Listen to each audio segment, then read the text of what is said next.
February 2026. A single Ukrainian drone penetrates 800 kilometers into Russian territory. 40 seconds later, an oil depot containing 12 million liters of fuel erupts into a geyser of fire.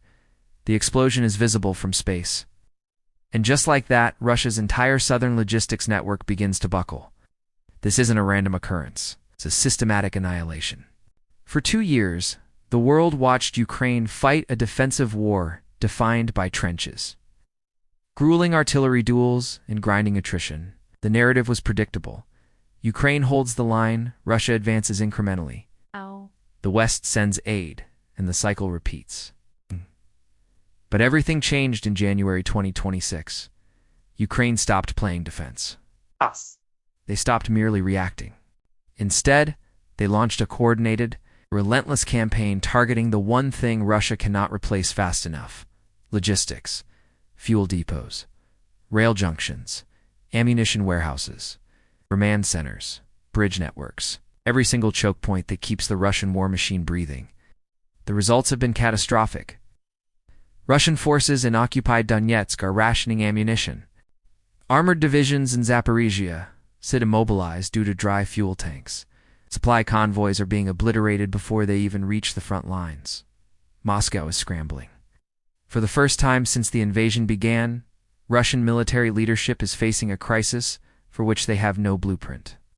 This is the story of how Ukraine weaponized precision, patience, and intelligence to bring Russia's logistics network to the brink of total collapse. This is the story of a war that has changed forever. Let's break it down, hour by hour, strike by strike. 3 o'clock hours. Rostov Oblast, Russia. A Ukrainian-modified UJ-22 reconnaissance drone crosses into Russian airspace at an altitude of 4,000 meters. It is small, lightweight, and nearly invisible to standard air defense radar. Russian S-400 systems designed to intercept high-speed fighter jets and ballistic missiles don't even register the lower CS radar cross-section threat. The drone carries a single payload, a 20-kilogram explosive warhead fitted with a GPS-guided detonation system. The target: the Millerovo fuel storage facility, one of the largest petroleum hubs supplying Russian forces in eastern Ukraine.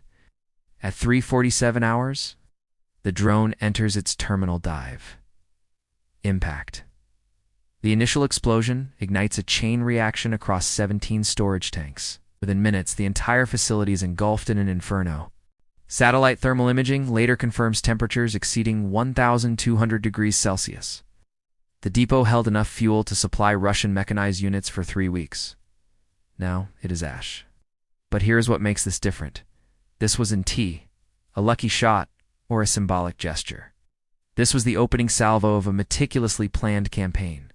Intelligence reports later revealed that Ukrainian forces had been mapping Russian infrastructure for months, identifying every fuel depot, railway hub, and ammunition cache within a 1,000-kilometer radius of the front line. Millerovo was just the beginning. By dawn, Ukrainian forces launched 17 additional strikes across southern Russia and the occupied territories. The targets are surgically selected. Taganrog railway hub, a critical junction linking Moscow's supply lines to Crimea. Ukrainian HIMARS rockets destroy 3 kilometers of track and disable the switching infrastructure. Repair estimates: 2 weeks minimum. Luhansk ammunition depot, a sprawling complex holding artillery shells and tank rounds. Single attacks missile outfitted with extended range capabilities strikes the heart of the depot. Secondary explosions continue for 6 hours. Seismic monitors in Ukraine registered the blasts as a magnitude 2.1 earthquake. Mariupol port facilities, used by Russia to offload heavy equipment. Ukrainian sea drones and manned explosive vessels navigate. 80 kilometers of coastline to detonate against grain silos repurposed for military storage. Supply operations halt instantly. Each strike compounds the damage. The Russian supply chain is now disintegrating faster than it can be repaired. Moscow is furious. Defense Minister Andrei Belesov convenes an emergency meeting with General Valery Gerasimov. The question is simple. How did Ukraine penetrate this deep? And how do we stop it? Russia responds with a massive reallocation of air defenses. Panzer S-1 and Torum-2 systems are rushed to Rostov, Belgorod, and Voronezh. Electronic warfare units are mobilized to jam drone frequencies. But there is a fundamental problem. Russia's air defense network was designed for a NATO-style air war involving high-altitude bombers and cruise missiles. Ukrainian drones are flying low, slow, and crucially cheap. A single UJ-22 drone costs approximately $90,000. A single S-400 interceptor missile costs $1.5 million. The math is unsustainable. Even when Russia successfully intercepts a drone, they lose the economic exchange. Ukraine can afford to lose 100 drones. Russia cannot afford to fire 100 of its most advanced missiles. Behind every strike is a shadow war of information. Ukraine's precision is fueled by a sophisticated intelligence mosaic. 1. Western satellite imagery. Allies provide near real-time surveillance. Every convoy movement and supply train is cataloged. 2. Human intelligence. Operatives and resistance cells inside occupied territories, relay guard rotations, and delivery schedules.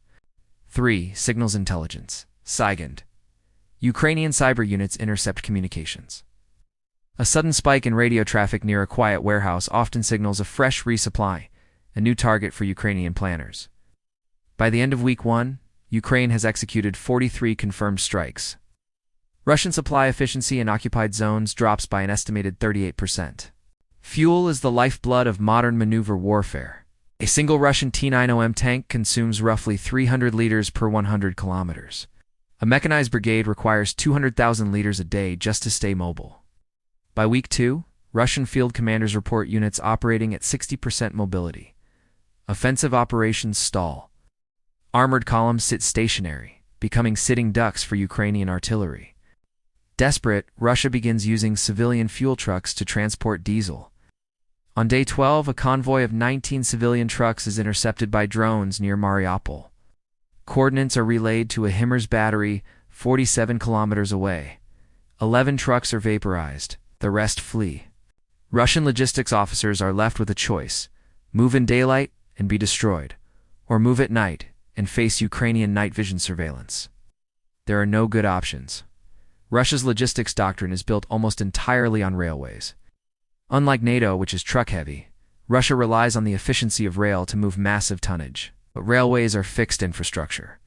You cannot hide a train, and you cannot reroute it without track. Starting week 3, Ukraine targets the Steel Arteries, switching yards, paralyzing regional networks. Bridges. A single strike on a bridge near Taganrog halts all rail traffic to Crimea for 11 days. Signal stations. Sabotage teams disable the electronics required for safe passage. By the end of week 3, Russian rail capacity into occupied zones drops by 52%. Artillery units begin rationing shells. Morale plummets as food supplies become inconsistent. Artillery is Russia's god of war.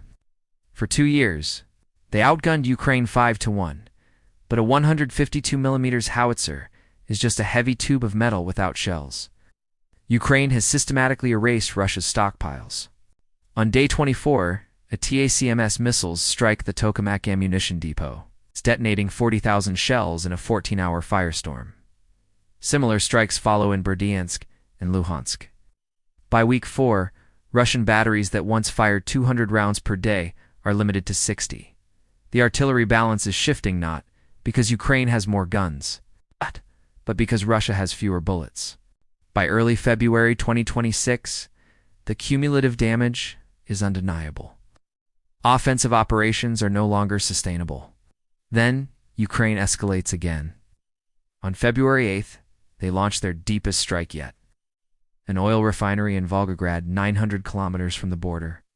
Using a newly modified high-speed long-range drone, they bypass all defenses. The refinery, which processes 15 million tons of crude annually, burns for 3 days. The message to Moscow is clear: nowhere is safe. What Ukraine has achieved is strategic genius. By targeting the ability to fight rather than just the soldiers on the line, they have turned Russia's greatest advantage it sees into its greatest liability. Every kilometer of supply line is now a vulnerability that Russia cannot defend in its entirety. So, where does this go? Can Russia pivot its entire logistics doctrine under fire? Or has the balance of power permanently shifted? If Ukraine can do this with current tech, what happens when even more advanced systems arrive? This war is being won and lost in the rail yards and fuel tanks, hundreds of kilometers behind the trenches. And right now, the Russian war machine is starving. What do you think happens next? Can Russia recover, or is this the beginning of the end? Let us know in the comments below.